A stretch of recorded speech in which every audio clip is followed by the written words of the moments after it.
Greetings, you wonderfully patient people. Welcome back to Heads and Tails. After a brief hiatus filled with anticipation, it is extremely thrilling to return with a special episode straight from the enchanting environs near Chiang Dao Mountain. This time with video. My recent journey has been nothing short of magical, traversing landscapes and soaking in every single moment along the way. Today is an absolute delight to bring you a vibrant conversation recorded amidst the vibrant energy of the Shambala festival. What's more is that you can watch us have the conversation on YouTube. Joining us is the incredibly talented Kyer, a seasoned photographer whose lens captures not just images, but stories woven with light and shadow. From humble beginnings, snapping shots of nature and fellow adventurers in California during rock climbing escapades with his father, Kyer's path has led him to the mesmerizing realms of events such as Burning Man, where his photographs illuminate the spirit of the festivities, particularly the captivating performances of fire troops. But Kyer's work isn't just about captivating visuals. It's celebrating what makes us human, expressing ourselves through music, dance, and garments. With Kyer, we delve into the artistry of photography, its practicality as a career, and the profound connection it fosters with the world around us. Also, in our conversation, Kyer shed light on pressing global issues like habitat loss and environmental degradation. What Kyer says about this is not what we want to hear, but I think it is what we need to hear. So sit back and immerse yourself in this captivating dialogue. Let Kyer's insights spark your passion for exploration and appreciation of the great outdoors.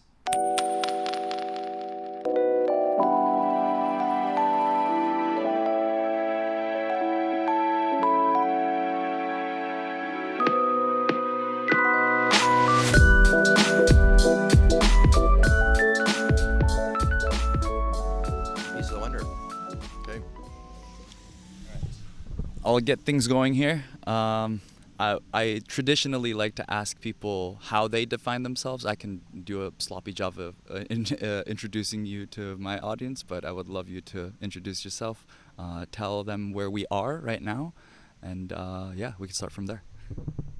Okay, so we are at, first my name's Kyer Wiltshire. I've been a photographer for over 20 years, and I've published 4 books, and the one that you see here is the first one that I published actually in 2009. It's called Travel Revival. First ever one?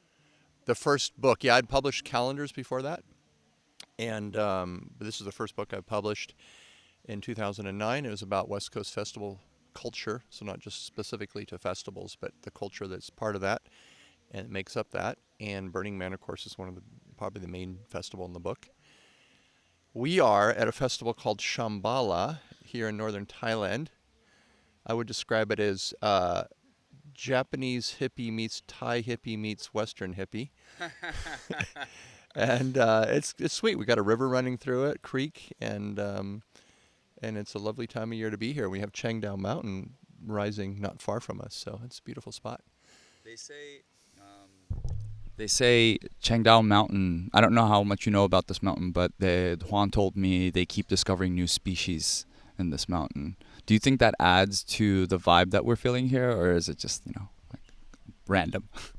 So I will use that as a segue to talk about what is a camp out festival versus, so we're at a camp out, we're here, this is 10 days. Not everybody's been here for 10 days, but people have been here for at least a few days. And I think when you have the container of nature, it really changes what you can explore and what you can experience, right? So the book that I did, Travel Revival, is about camp out festivals. It's not like go to a festival where you go to a rock band and then you're staying at a hotel type of thing. Camp out festivals means you're all here with your stuff in your tent, in the case of Burning Man, often in your RV, but you're in nature.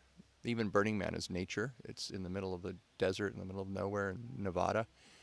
And I think having that container of Mother Nature, I think allows people to open up more and to drop in and to feel what's around them and feel held by that. Yeah. So I still want to linger on the nature part and how it affects the whole festival dynamics, but just to sort of explore your first few, photographs that you've ever taken in your life. Also, I read that you uh, heard from other people that you have this ability to capture the essence of people. So, how did that feel? Like, when did you first get that remark, and how did you sort of continue to do it? Was it because other people were like, "Oh yeah, like your work is great," or more like, "Hey, I'm having so much fun doing this right now, like I'll do it regardless." Okay, so if we're talking about my life as a photographer, it starts as an amateur going back many years ago, growing up backpacking and climbing with my dad and taking pictures of people in nature. And so that was really my inspiration to capture nature and to capture people in it, to show where we are in nature, how we're experiencing nature. And then from there, in the 90s, I spent a lot of time in Latin America. You probably heard me speak Spanish with Juan, and that's my second language. That was my life in the 90s, spending a lot of time in Mexico, other countries, and photographing the native people there. And that's sort of what got me into people photography. What got me into the photography of this, what I would call West Coast festival culture, is that in 2000, I went to a place in the Santa Cruz Mountains, where Santa Cruz is my main base, and there was a place called the Goddess Temple, and this woman named Penny Slinger, who was a middle-aged woman at the time, she was an eccentric artist who had nude paintings of, or I should say paintings of nude Arawak Indians, people from the Caribbean, on her walls. And it was a place, it was a container where they had these midnight raves. And what I experienced there, what I photographed was, wow. Like, I want to be part of this. This is amazing. And so I got my first digital camera in 2000. And yeah, it was a 3.25 megapixel camera. It was about $3,000. And I could get instant feedback, right? And I remember this fire dancing performance, fire photography, I should say. Fire dance photography is one of my main passions. I shot it for Burning Man for 20 years. I shot Burning Man, and 15 years of that I either photographed for Burning Man or for different fire troops that perform out there. And I remember, While you're still on Burning Man, I'm just curious, genuinely curious. How is it different than any other festival? Like, as a burner, quote unquote burner, how would you describe the main difference of Burning Man compared to any other festival? well, first of all, Burning Man's changed a lot, and I could talk about that, but I would still say the basic ethos of Burning Man exists. How is it different? First of all, I mean, it's probably the most amazing party on the planet, if you want to call it a party. It could be anything. It could be a party. It could be a transformative experience. Can you go into that a little bit more? Yeah, so in a lot of these festivals that are in my book, I would consider them transformative festivals, and many that I photographed over the years would call them transformational festivals, in the sense that, again, you don't just go to the rock concert and get entertained. You actually drop in to the festival. You have experiences that may change your life, may change your perspective on the world, and transformation is really nothing more than a change in perspective, right? So Burning Man allows that. Burning Man is, I mean, the amount of money, time, and creativity that goes into creating that, both in the infrastructure and what people bring. What I love about Burning Man is you are part of the entertainment. You are there to also entertain. You're not there just to spectate. Yeah, no, you're there to be part of the show. And I go to Burning Man because that's what it allows you to do. I mean, and there are big DJs that perform out there. That's not why I go. I'm not even personally into that type of music, but I love just the whole container that's created out there. And one positive way the Burning Man has changed is become much more international. So you have a lot more people from around the world. It used to be more of a West Coast, California, maybe Canadian festival, and it's changed that way in a good way in the last 20 years. That people from all the world come there. And what makes it different? I mean, I guess the pictures speak better than what I could describe it, except to say that you're in the middle of nowhere, Nevada, in a place that you probably wouldn't want to go to if there weren't a festival, because it's very dry and alkaline like bed. And just, again, the amount of creativity that's out there, it's one thing, it's fun to see people go for the first time and they're just blown away. They're like, wow, I've seen pictures, but wow, never realized what it was like.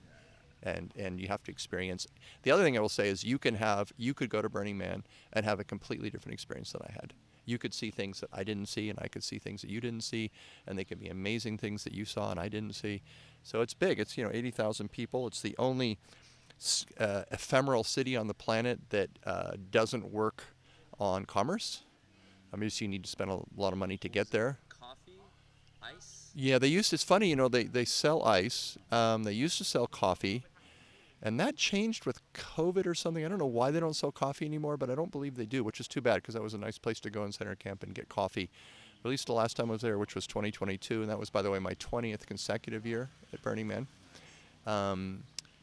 They sold coffee, and that was great. You go to center camp, you can buy coffee, but I believe it's just ice is the only thing you can purchase there. So it is, ironically, anti-commercial event. Like most festivals, even here, you see we have vendors selling coffee and selling food, and Burning Man does not have that. But to get there, you're going to Costco and the big warehouses to buy your stuff for your camp, and nails and hammers and everything you need out there, because you have to bring your own shelter. You have to bring, or your camp has to provide it.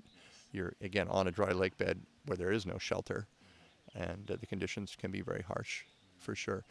So I don't know if that distinguishes it enough from other festivals, except to say there is nothing like Burning Man. There's nothing like Burning Man. I think the most interesting part you mentioned was the aspect of you are actively contributing to the festival experience. I've never been to a festival where I was just passive, like even here. Oh, okay, maybe I can join some workshops and be a part of the fun, but I'm not actively sort of adding value to the environment per se. And I find that, teaching languages, if you make the experience for the child, for the recipient, for the student in a way where like they're also like teaching themselves, I find that it's way more productive, and they retain a lot more information. So I think it applies the same for the festivals, like to be a part of the experience. What do you say about that? Well, I think your experience is a lot deeper, for sure, if you're a participant. So not every, it's not like a straight line. It's, there's a lot. One could say that one could go to Burning Man and just kind of be a spectator. But generally, again, you even if it's just hanging out in camp and dropping in with your campmates, you can have a life-changing experience out there. And here, workshops are a way to participate. Some of the other festivals that I photographed, for example, that are in my book, there's a festival called Fairy Worlds. It's in Oregon, and people dress up as fairies. So the idea of showing up with the intention of costuming is a way of participating. You're expressing, maybe it's through your jewelry and your garb, your clothing. You're participating in that way. And then, there's other things. Maybe you're in a parade. Maybe one thing about Burning Man that's amazing is you could spontaneously join something, and all of a sudden you're part of this parade, and so that's magical, and that's really cool. And you're right, you do learn better, you do experience more when you're participating rather than just standing back and looking at it. But even here, like this morning, I saw people doing yoga and with the mountain in the background, and that's participating. You're out there and you're watching people doing their sun salutations at sunrise. That's participating. You're there because you're part of the, I don't know if you call it entertainment, but you're part of the event that way. You're out there. And I think even just, you can maybe say something as simple as engaging others is participating, right? And again, that's not as, you could say any festival you can do that in. But I think, again, where you drop in and bring something, people are bringing different things here. Maybe they're playing music. They've got their guitar. Maybe they're even selling something, their jewelry. That's a way of participating. Your GoPro just fell out. Oh.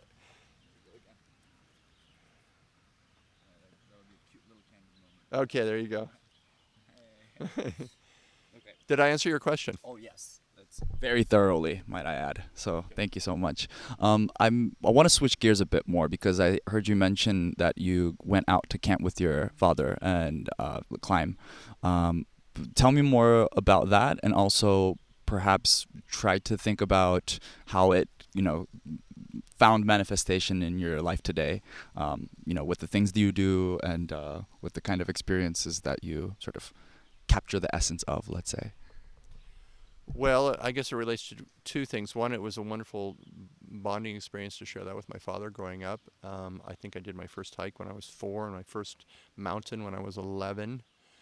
Nice. And like a serious mountain in the Wind River Range in Wyoming. We would go there a lot as a teen. Was that in Minnesota? No, the Wind River Range is in western Wyoming. And I grew up in Oregon, so we've got tons of nature there. I mean, Portland, where I grew up, is a city plopped in the middle of nature. And so that was great to experience that with him when you're young, to challenge yourself that way physically and to overcome the fear of heights and the carrying a backpack. Are you still afraid of heights? No, I've never been afraid of heights, Oh, actually. never been. No, but I would say just in general. I mean, everybody has a healthy fear of heights, I hope, right? I do. But I wouldn't say that I'm afraid of heights, abnormally afraid of heights. But just that you're up on a mountain, you've got to navigate things, you've got a route find. That was really empowering to do as a teenager. More than that, I would say my experience with nature. Sometimes it's not a joke, really. Actually, I say that nature is my finest lover, because she holds a space for me and everybody else. And she has a wisdom. I say she, but nature has a wisdom that it goes beyond anything that we, individual humans, can come up to have, or ability to experience, right? So she holds that container for us. Would you say humans are a part of that wisdom? Well, we are nature, and we are in nature. And I think it's most of us realize that nature is we're connected, and we can't live without her, and she's very important, and we need to be good stewards of the planet. And again, not to go on a tangent with talking about loss of habitat, wildlife habitat, but that's a real issue. And also climate change is a real issue. You know, I grew up in Oregon, and I'm kind of amazed and shocked. I climb up on one of the volcanoes there, and I've been doing since I was a teenager, and I look out over the landscape, and I'm thinking, wow, 50% of these forests have been burnt in the last 20 years. What? Yeah. 50%? Yeah, that's not a statistic I'm giving you as a fact. I'm giving you just my observation, looking out over the mountains of Oregon, the Cascade Range, and looking around and going, Better than any stat. wow, I look around and I go, God, about half of this area has been burnt in the last 20, okay, maybe 30 years. So an incredible amount of loss to the forest there. And then, of course, the more humans we have, the more buildings we make, and the more encroachment we have on nature, all that impacts. And I think most of us, regardless of what your politics are around climate change and how much you believe it's man-made, etc., I think we all agree that we're losing a lot of nature in this world, and that's an issue. Yeah.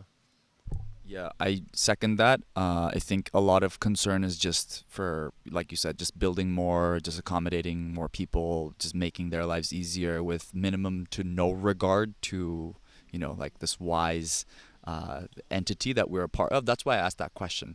I think it's kind of going into a philosophical direction, but to humans to outsmart nature or like outwit nature or sort of like, oh, like I'm the master of this everything, it's definitely hubris. But at the same time, I think it might not end well for humans as we're a part of that system. So when you try to control, when you try to be a master of that, you're actually trying to impose on yourself. So I don't know, do you have any ideas on how we can reverse it, or even like maybe slow down the sort of deterioration that's happening? Well, I would say two things. One is, I would say you can look at it from either a human-centric point of view, or you can look at it from a whole world point of view. And if you want to look at it just from a human-centered point of view, yeah, we're not doing ourselves any favor. Unfortunately, a lot of people, I see a couple things going. One, a lot of people look at, for many years and throughout history, people have seen nature as something to be exploited. How many trees can we chop down? How many, what can we get from nature, right? And so there's that aspect. And then there's what I would say a hypocrisy that every one of us live. Everybody of us who is consumers, who talk about, well, we're going to live more sustainably. And I hear that talk, but I don't see people walking that talk. And I have a lot of friends who talk that. I have wealthy friends who live in large homes and who are passionate about climate change and like to point fingers at corporations, oil companies, and yet they drive cars and they live in homes that are way bigger than they need to live in. So I believe there's a hypocrisy. I'm not, unfortunately, optimistic in the sense that, if I look at the change of the planet the last 30 years, China, Indonesia, India, everybody wants Western style of living or Western standard of living. And I don't see that going away. And if anything, it's going to be harder and harder.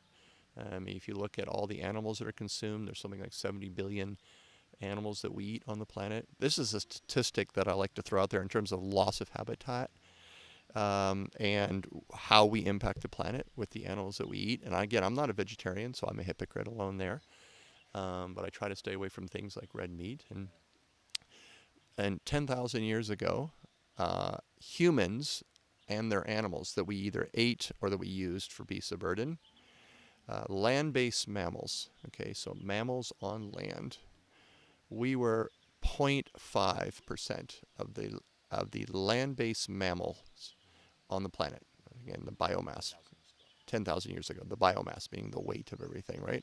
Humans and their animals, what we ate, what we used to grow crops or whatever, 10,000 years ago. On land mammals, today we're 95%. No. We are 95% of, and our animals are 95% of the land-based mammal biomass. Now, some people say, I've heard also somebody, I say that's 95%. And so, wow, we're, yeah, I mean, some people might say we're a parasite on the planet. Now, I think that's kind of anti-human, but in some ways we are. And I'm not here to say that anybody should live a different lifestyle in the sense that, again, people in Asia and other places, they want to live at our standard of living, and who am I to tell them that they can't, right? And we all consume. So when I hear people say, oh, it's the fault of the oil companies, no, it's actually not the fault of the oil companies. So the people who consume that oil. All of us consume oil. All of us consume, whether we're heating our home or driving our car or our motor scooter or whatever it is that we're consuming, we are contributing. And so I'm not optimistic about it getting better. I believe that environmental awareness and technology can help, and maybe we can find energy sources down the line that will help us have a cleaner burning energy, but we're still going to be consuming, and maybe, again, we could have the technology of meat that's grown in labs that tastes better than any meat we have today. That would be great, because that's another environmental impact. But looking at the level of consumption that keeps growing, even if in the West, let's say in America, we manage to consume way less, and we manage to have policies that allow us to have a better, policies that are better for the environment and better stewards, the rest of the planet is going to continue to do what it's doing. I love the way because this was my argument to people as well. It's like, oh, like I live in a big house. I didn't turn off the tap. I didn't turn off the electric, whatever. I would always say, oh, yeah, well, the big companies need to, sort their shit out, basically. But you're turning that finger and pointing it back to us because, I mean, the reason why these companies exist is because you consume this, whatever they're offering. So if you want any change, significant change, it has to start from yourself. There's no finger pointing in, oh, you should do this, they should do that. It's really not going to get us anywhere. It's just the being mindful of your own consumption, being mindful of, at the very, Buddhist level, I think, breathing is being very conscious of the oxygen that you consume, They're like, you're trying to take deep, long breaths rather than shallow, just fast breaths. And I think this part of the world kind of understands that, fundamentally, but also the globalization is, dragging people towards some Western way of living. I don't know. I kind of feel optimistic for this part of the world, that they would still stay true to, this way of existing. What do you say? In Thailand, Indonesia, India? I'm not optimistic at all. I've been coming to Thailand for over 20 years. I came here in 2001, and I look at the amount of packaging that they have on their products. It's higher than the U.S. They package everything. There is the amount of plastic that floating in the ocean is something like the size of, I don't know how many hundreds of square or thousands of square miles it is of just plastic out there in the ocean. And 90% of it comes from 10 rivers. 90% of it comes from 10 rivers. 9 of those rivers are in Asia. So Thailand is better than Bali. If you go to Bali, I don't know if you've been to Bali. I love Bali. The people are wonderful. They're the most content people on the planet. They know how to raise children. It's a very conservative, religious culture, but they are not good stewards of their island. There's plastic everywhere. They look at plastic like leaves, and for them, it used to be that they ate their food wrapped in banana leaves, and when you were done, you discarded the banana leaf, and it would biodegrade. Now they discard their plastic, and they don't even see it. They don't even see it, and that's in a lot of places in Asia.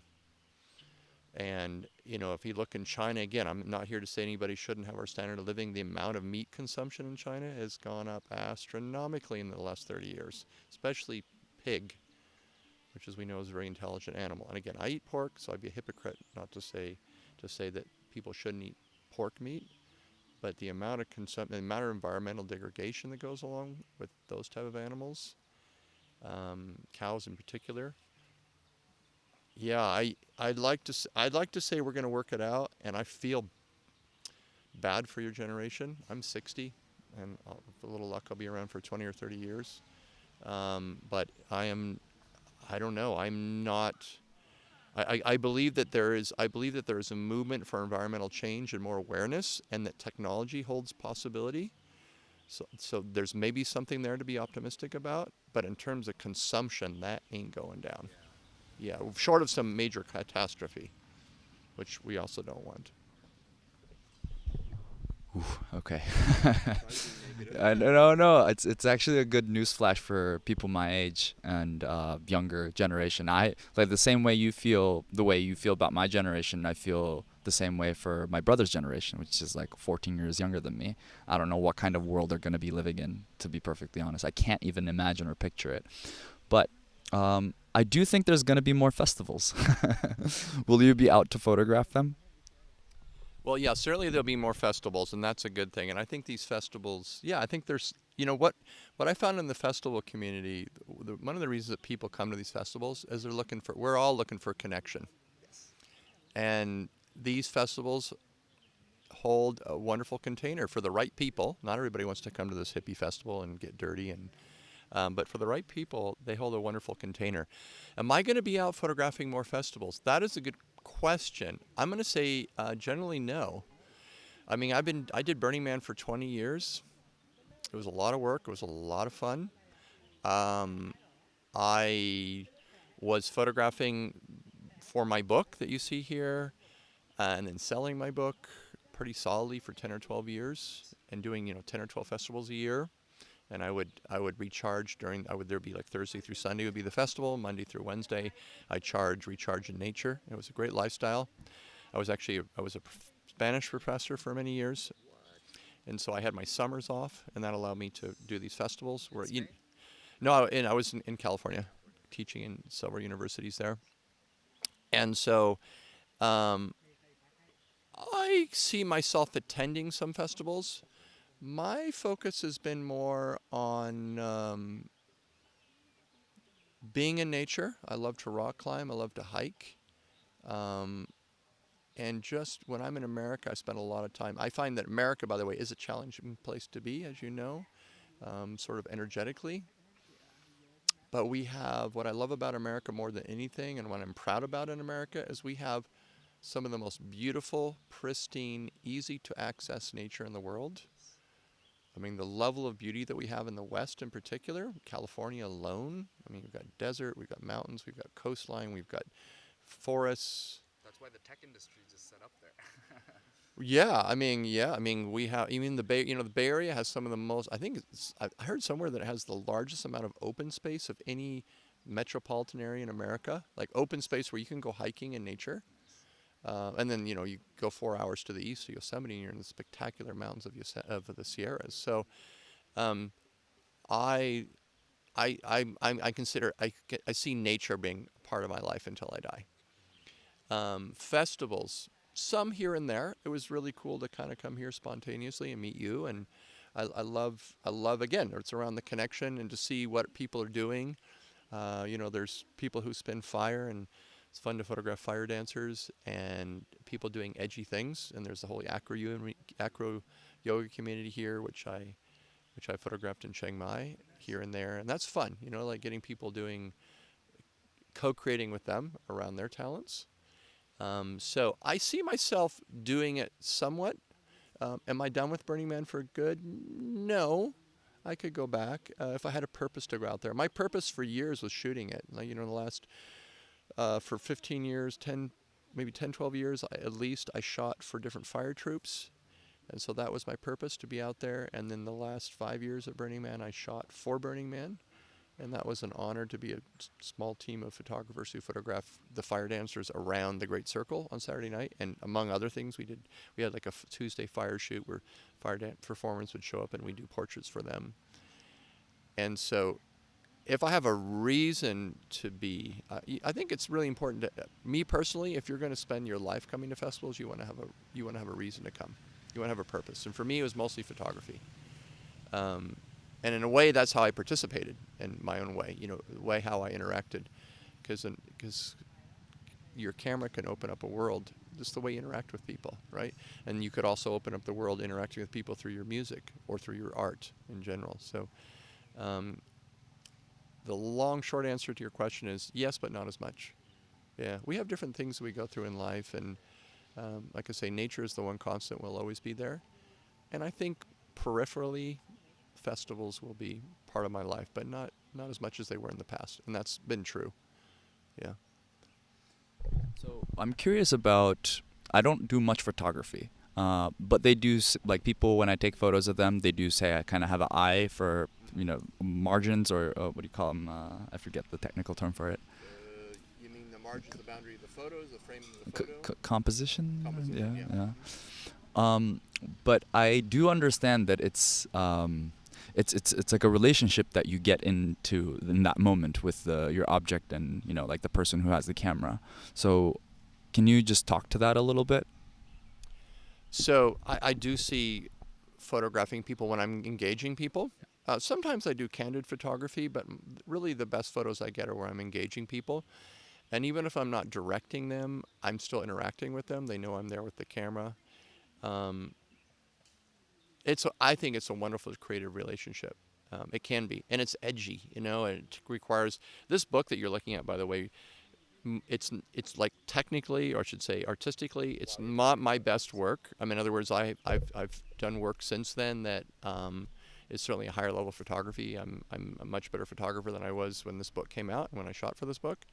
But what this book does represent is a lot of extroverted energy, a lot of, I'm here, you don't know me, but I'm here to photograph you.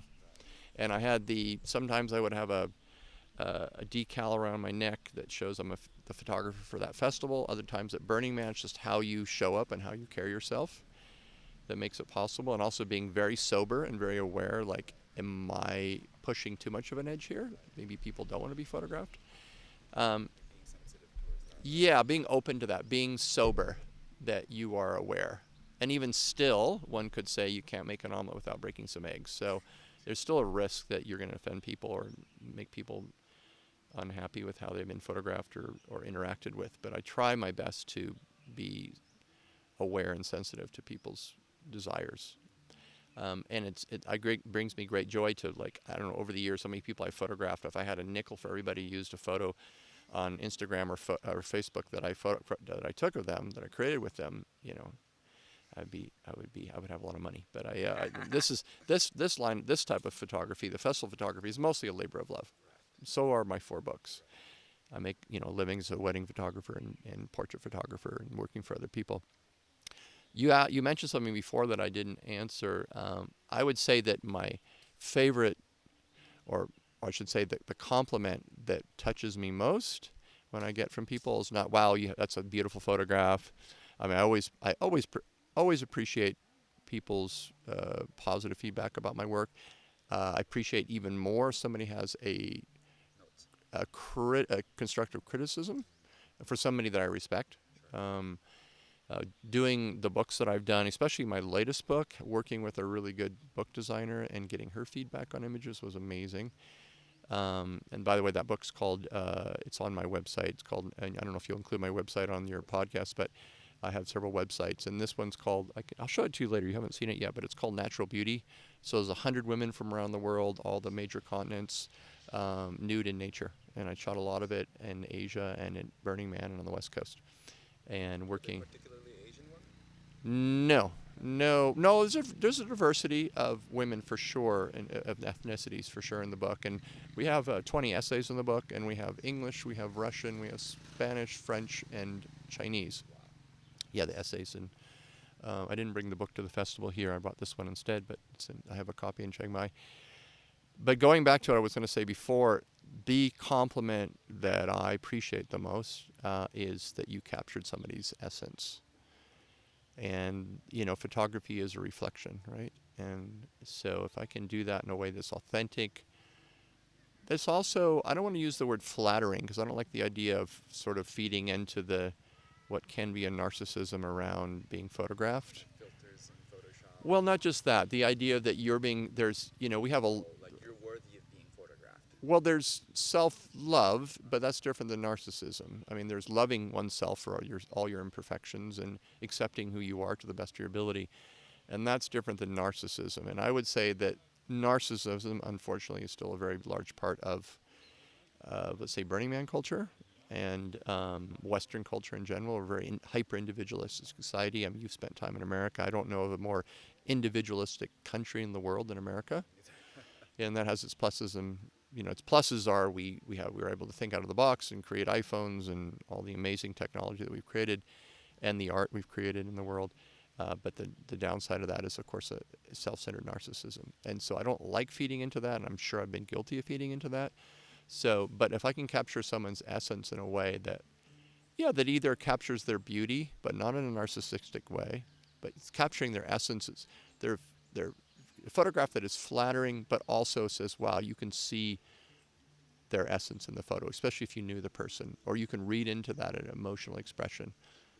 And that is that's very inspiring to me to be able to capture that.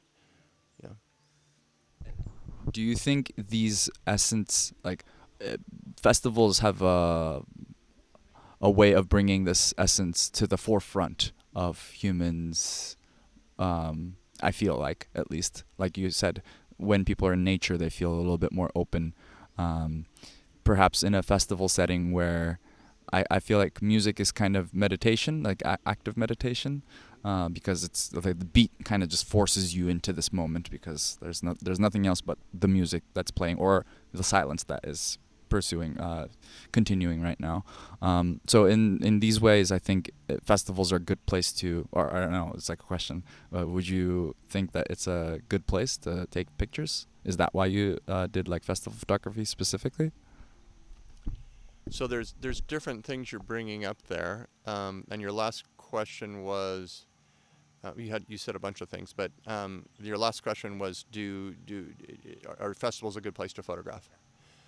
Because of the reasons of essence being in the forefront. Yeah, and I want to also stipulate that all of us are many people, right? All of us are, what is our essence? We're different people to different people. We are different people in different parts of the day. We are ever changing and flowing, right?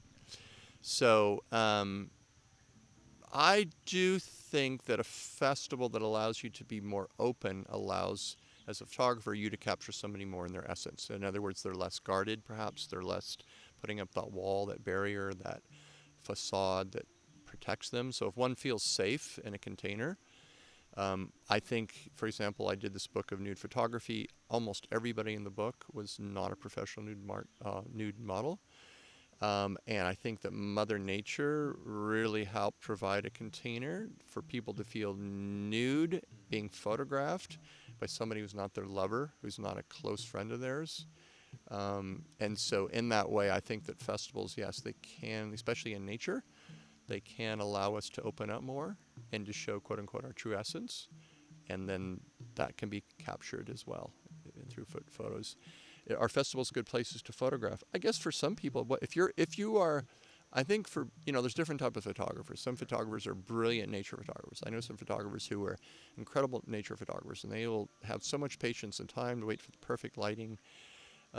People photography is a very different, the photographer type is a different personality. You've got to be very engaging. You've got to bring a certain level of energy. You've got to bring a certain level of presence and engagement with people.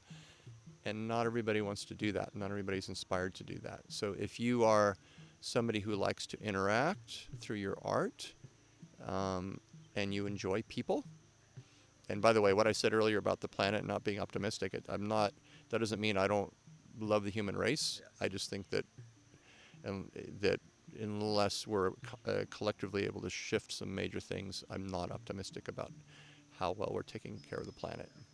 But anyway, getting back to festivals, yeah, I think it's a great place. I think it is a good place to photograph if you are able and willing to engage people. I'm not the type of, I come out here with mostly just a prime lens for most of the photos. This book I used a zoom lens, but I don't use like the long lenses. Pretty much everybody in this book knew I was photographing them. There's some crowd shots where people wouldn't know that, but if the main subject is obvious, and of course I spent a lot of time not only for this book but my other books getting model releases from people and getting their consent to be in the book. And so, yeah, if you're willing to engage, festivals are a wonderful place to photograph. And would you say it's a good place for a beginner? Because I want to, get some like useful tips for people who are just starting out with their photography, and maybe they're thinking, like my stuff is trash. Like who would want to look at my pictures anyway?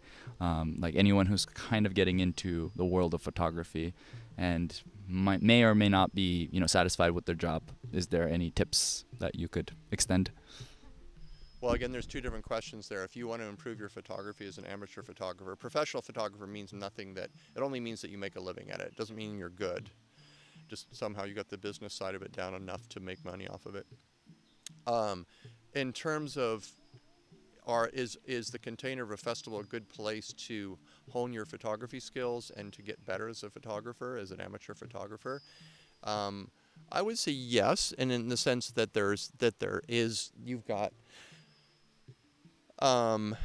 you have, for example, maybe there's art to photograph, there's people interacting, so you've got subject matter here to work with more than you would. I mean, you have subject matter in a city as well, right?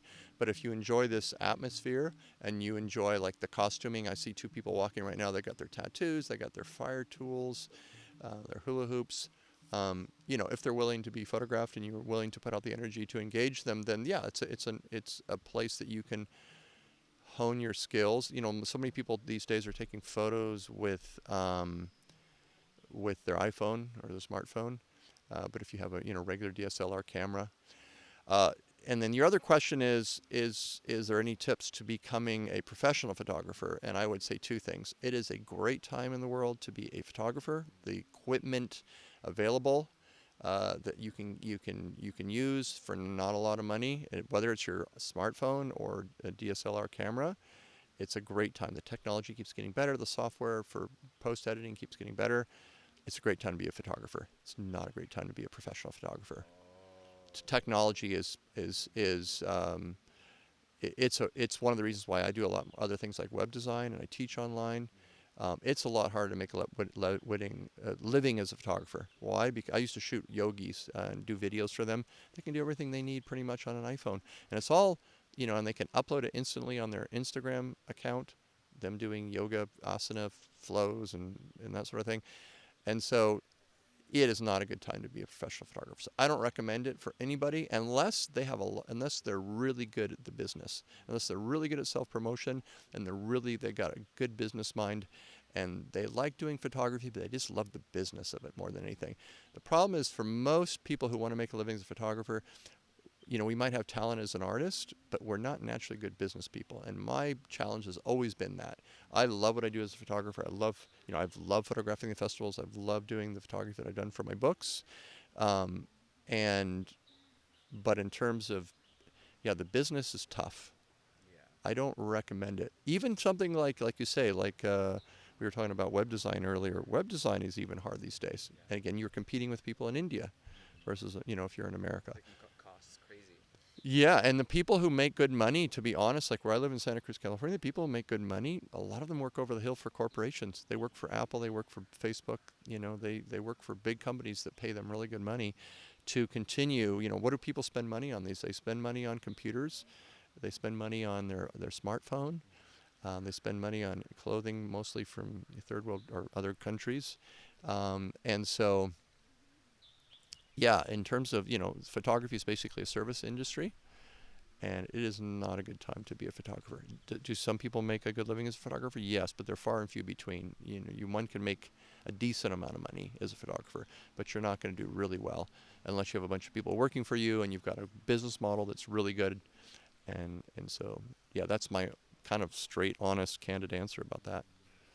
I think that this would apply to a few other disciplines. I call it this. I don't know why I call it discipline, but other career options such as photography. Maybe film would be probably difficult to get into, or even if you do, you kind of have to be super sociable to like meet these producers. And I don't know. I kind of feel like it applies to a lot of things that we do for fun, which also could be done professionally, and you can make money. Would you agree with that?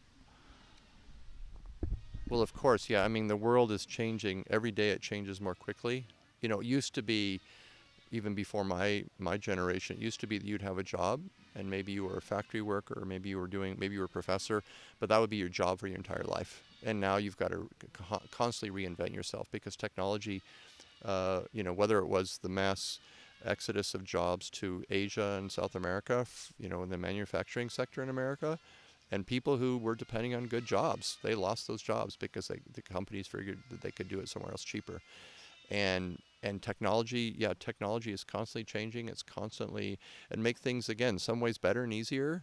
The barriers for entering, becoming a photographer, a professional photographer, are really low, which means it's easy for tons of people to get into it. And I'm 60, and there's plenty of people who are like 22 and hungry and willing to work for way less money than me and willing to work really hard until they get burnt out, sort of thing. And so that's who you're competing with, and that's the reality. And technology is a double-edged sword that way. It allows us greater access, but it also makes it so everybody can pretty much, you're going to hire me for a photo shoot of the family with Grumpy Uncle Bob, or wow, Grumpy Uncle Bob's in a good mood today. I've got my iPhone. Let's snap some photos of him and the family, right? And I don't have to pay anything for it, right? So that's the reality. I love the way you look at things holistically. It's always a double-edged sword. There's not pure good or pure evil. It's always like this two-ended thing. But I want to use this opportunity to ask you a few questions about your travels, because I'm sure you've traveled a lot. Is there a place that, from all the places that you traveled, that you would go again? Okay. So, by the way, things shift. I used to spend a lot of time in Bali. Things have really shifted there. Well, I'll jump back to that. But the one place that I will return to again and again, it's my favorite place on the planet. I used to have two favorite places on the planet. One was in Bali, and one is the Eastern Sierra, California. It's where the high desert meets the high alpine, and where it's the hot springs hotspot of the state. I absolutely love the Eastern Sierra, California. Would I live there? I'm not sure. You're really out there in the middle of nowhere. You have Mammoth Lakes and you have Bishop and the towns there. But the nature is just spectacular. And I will go there every year, and I will go back and as long as I can. And again, it's because the nature is just so spectacular and it's easy to access. There are trailheads at 10,000 feet, 3,000 meters. So there you are. You're in this oh my God country. My other favorite place in the world was Eastern Bali, Southeast Bali. And I went there for the first time in 2006. That's below Ubud, right? So Eastern Bali would be east of Ubud. Ubud's kind of center, I'd say it's center Bali. To the south you have Denpasar, the airport. To the north you have Singaraja and the beaches way to the north, and the mountains to the north. And to the west you have Western Bali. And then towards Ahmed. A lot of people know where Ahmed is. It's a kind of a, I guess, a scuba diving. There's some surfing there, a beach town. I loved Southeast Bali for a long time. I would go over there and drive around on my scooter and go up the Mount Soraya, which is a big mountain there with there's temples on it, and you can hike up to these temples. And when I first went there, I remember, I don't know if you've ever experienced this before, but there's not too many places in the world that you'll still experience this, where you go and the people look at you and the kids are waving at you, and for them you are a novelty. And I fell in love. So with that area is my third book. I told you about Natural Beauty, which is my fourth. My third book, it's called Tirtha Ganga. And Tirtha Ganga, Tirtha means water in Balinese, and Ganga means holy, like the Ganges is the holy river. And there is a water palace out there called Tirtha Ganga that I spent a lot of time at, and I photographed for my third book. I photographed the palace, the fountains, the dance performances that took place, and the ceremonies that took place, and the local people there. And I love that part of Bali. I speak good Indonesian, and so that for many years was one of my favorite places in the world. That whole, we're talking about from 2006 to, I would say, the early, like maybe 2012, 13, and yeah, so in the last 10 years, it's changed a lot. It's changed a lot in two ways. That whole palace, thanks to Instagram. When I first went there, a couple foreign tourists peeked their heads in a day. And it's a beautiful water palace. Again, it's called Tirtha Ganga. And it's now, because of Instagram and other social media and other promotion, I don't know how many people go. Hundreds and hundreds of people go there a day. Foreigners and Balinese and Indonesians. And then that whole area, there's a lot of tour buses that come out there. So there's two things that shifted for that area. One is just the amount of people that got discovered. And two, this is going to sound funny, but, I've always looked at the Balinese, and I still do, as probably the most content people in the world that I know. That's a great word to put it. I think Southeast Asia in general has that energy, but content is... And if you've not been to Bali, Bali makes the land of the smiles, aka Thailand, look like the land of the frowns. Whoa. They smile way more there. Nice. Way more they smile.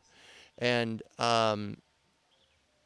they're very traditional, religious, conservative, patriarchal.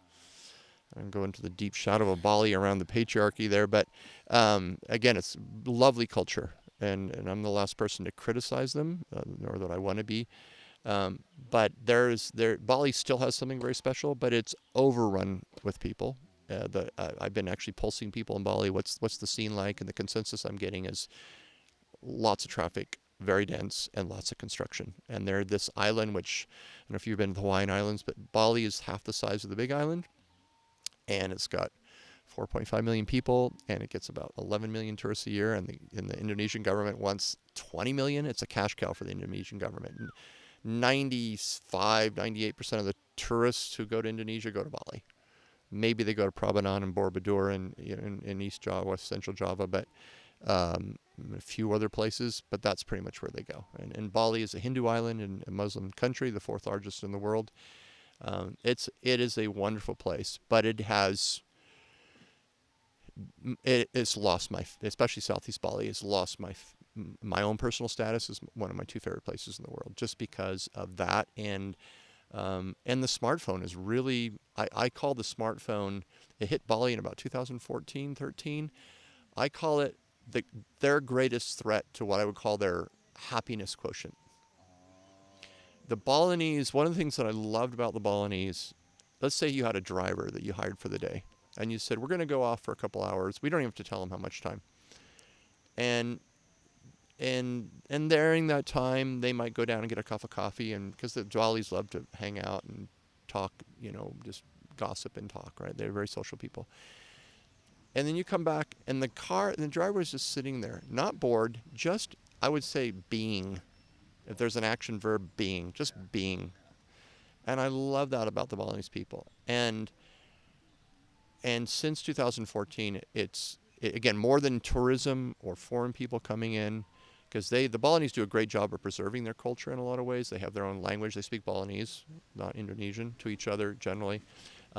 They're in ceremony all the time. I sometimes joke, and my Balinese friends agree, that they're addicted to ceremony. They spend a lot of time and energy and money on their ceremonies, and it's wonderful. What preserves language, ceremony, what preserves culture, language, ceremony, family. They're very family focused.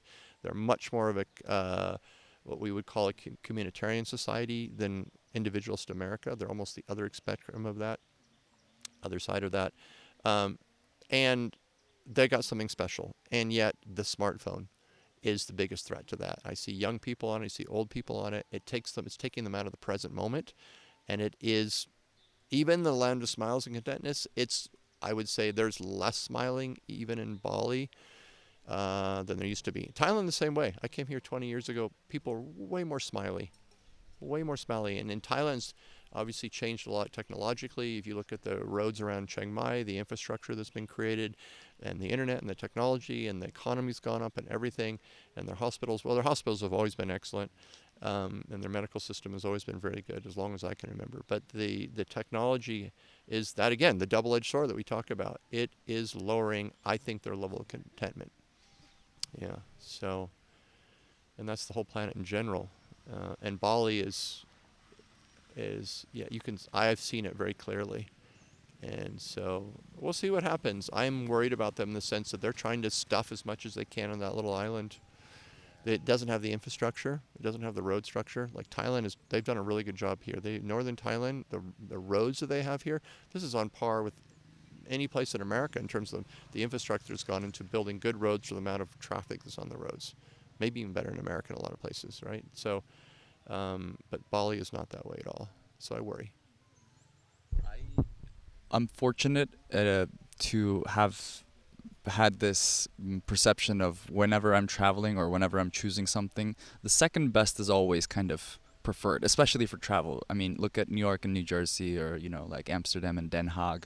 There's like these near cities and towns, because before I came to Southeast Asia, obviously everyone's talking about Bali. Like you go online, it's just like, oh, which place to go in Southeast Asia? Bali, like number one. Bali, Bali, Bali, Bali, Bali. And I was like, in my mind, if there's so much about this, then all the people are there, or some sort of diluted experience. And this was me deciding like a year or 2 years ago. But I'm so glad that I started from Thailand and got to know the country. A lot of people just do like, oh yeah, I visited Thailand for a week or a month, or a couple months, 3 months. I don't think that for anywhere in the world that like couple months is justice. Like you can't really say that you've lived somewhere without really knowing at least the basics of the language, having engaged with some locals and understanding like their problems, and choosing between like different parts of Thailand, and deciding on Chiang Mai is just the best decision I've made in my life. I feel like for Bali, yeah, like the more people I speak to, I still want to go and visit, but the more people I speak to, the less I want to visit. I don't know why. Yeah, I mean, like everything I said to you about being overrun is true. If you do go and visit, I highly recommend April and May. It's when it's really hot here, and not a great time to be in northern Thailand, especially because of the smoke and just the amount of heat before the rains come. April is probably my favorite month in Bali, and the other reason I like it too, besides the weather being a little bit drier, and is that it's, I don't know, we call it a shoulder season. A lot of people go there in the winter because they're escaping Europe's and North America's winter. And then during the summer, June through August, it's completely packed with Australians and Chinese and European tourists in particular. And of course, today there's a lot of Russians there because escaping the war. And so if you do get a chance to go to Bali, I do recommend going in April and May, which is the time you don't want to be here. But I get it. Yeah, I mean, I got spoiled. I was there for about a year and a half of COVID. And Wow, such a nice bit of oh, quarantine. oh my God. Yeah, I was here in March of 2020 in Chiang Mai. And one of my friends, like, you better get back to the U.S. They're going to close the border and da da da. And I said, you know what? I know how Americans are. I'm not going to go back to America during all this fear and everything around COVID. No. I don't want to end up in ICU and Bali, but I know how the Balinese are going to react to this. And they reacted, basically how I thought they would. And they were pretty chill. They're still very superstitious. There was some weird things that would happen, like you would drive your scooter through a little town heading up to the mountains, and they'd stop you and spray your motorbike with like alcohol to disinfect the motorbike. Like the evil spirits of Corona are in the motorbike. Yeah, I did. At first I was annoyed. Then I was like, you know what? I'm here as your guest. I'm so grateful. Thank you. So I really, yeah, being in Bali during COVID, wow, to be able to like right now, Ubud, and even before COVID, between 10 in the morning and 7 o'clock at night, it's a traffic jam. You're just sitting in traffic on your scooter, and it's worse in Canggu and other places. So, but being there during COVID, and also my book, which I told you about earlier, Natural Beauty. I don't say this publicly because it's Muslim Indonesia, where they lump in the art that I do would be considered pornography, which they lump in with homosexuality and pedophilia. Again, it's a Muslim country. When I was living there and we were working on the book, I shot for the book there, and that's what kind of put me over the top for the amount of images. Great nature. We had all these places in nature where you'd go for hours, nobody was around, etc. Right? But I couldn't get my proofs there. The proofs that they give you, we had it printed in Hong Kong, and you look at proofs before you give the final say or final approval for printing for the big run. And I couldn't look at it. I had my producer in New Zealand, and my designer in LA. She looked at it, and I had another friend look at it, and I had to trust their judgment, and they did a great job. But yeah, so it's a conservative country. But being there during COVID was amazing because, there was some stuff. There were some people who got deported because I remember there was a photo. We were doing kirtans, and we're all sitting like 80 of us in the room without masks on, and just singing to the devotion of kirtans, and just connecting and loving the time there, and not really living in fear of COVID. It was a bunch of younger people, and so, and then a photo got that was published on Facebook, and then this Indonesian gal published it, and it just, people had an uproar in Bali. These foreigners they're not respecting the safety and mask and everything. So there was that, and the guy who produced the event ended up getting deported, and he's now since back. But anyway, other than stuff like that, it was a great time to be in Bali, and really great time to be in Bali. And I went several times to be able to return to the U.S. and get back there without having to do a quarantine. I got kind of lucky in the windows that I returned. But to go back now and just, the crush of everything right now. I almost don't want to. Yeah, I'm actually debating. Here we are in March, and I either go back to California this month or I go to Bali. And I'm like, ooh. Love the Balinese culture, love the people. So many things I admire and love about it. So many things that we could learn as Westerners about their culture, the way that they, that they do live more in a communal way, and the way that their emphasis on family and connection, and they're just, easygoing, equanimous way of living. A lot to learn there, but yeah, Bali is there. It's getting milked, and during COVID, it was. I also say about Bali during COVID, nobody went hungry. The people weren't working. 80% of their economy is based on tourism. It was a very high percentage, but people had enough to eat. It's an island that's plenty abundant in terms of growing things, and they did okay. They did all right. And a lot of people were like, we kind of like this. We actually don't like being inundated with tourists. But, people's livelihoods still depend on tourism, so it's understandable they want to have it back, and it's come back with a vengeance, basically. Yeah. So I get why you don't want to go. Well, time flies. Yes. We're at the hour mark, actually. So, I want to ask you a million other questions, obviously. I love this conversation. I love engaging with you as a person who loves engaging with other people and, having something concrete and tangible. Tribal Revival, check it out. But, if you had a chance to time travel and go talk to, like your 18-year-old self, 20-year-old self, is there anything you would say? Do this or don't do this? And no, you cannot say buy Bitcoin. Yeah, no, I can't say buy Apple stock. I've heard this question before asked on podcasts, and I've never really thought about answering it myself. How would my 18-year-old self? Wow. So when I was 18, I was into a lot of the same things I am now. I was really into climbing and nature. And at 19, I started taking Spanish. I could not count to 5. So I was uno, dos, tres, cuatro. I told you guys that. So I would have said to myself, if going back, I would have said a couple things. I would have said, yeah, do the Spanish thing. Also explore your musical talents more in your 20s. So that's an age where you have a lot of creativity there. Focus on that. Have confidence, and see where you can go. Your skills as a musician and as an entertainer, I guess is the word. I wish I'd perhaps, in retrospect, explored more of that. Don't get distracted by useless things. Stay the course. Enjoy life, but and I don't mean like plan for the future type of thing, but more like, yeah, you got a lot of energy in your 20s, and I put that to learning Spanish, and I became a Spanish professor, so I'm proud of all that. I think that learning Spanish was probably one of the best decisions I've made in my life. Because it opened so many doors. My first wife's from Mexico City, and I spent a lot of time in Latin America, and today I can still use Spanish. It's a great language, wonderful culture.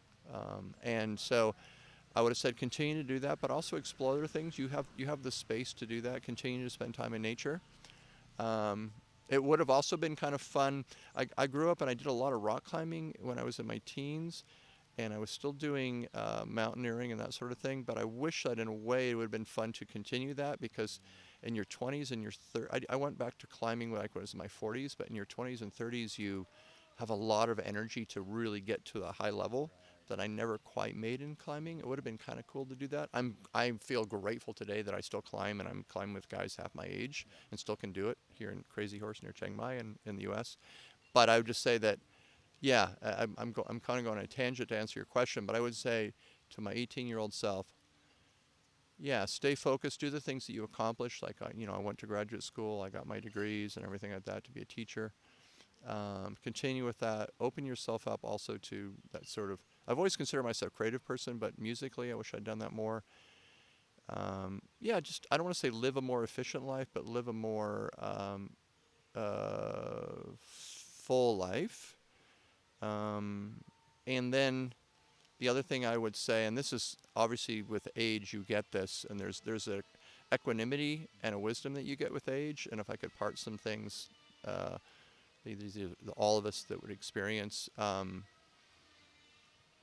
to both be more conscious of how you interact with others, because as a young man you can be just kind of clueless, but also giving less a shit about judgment from others.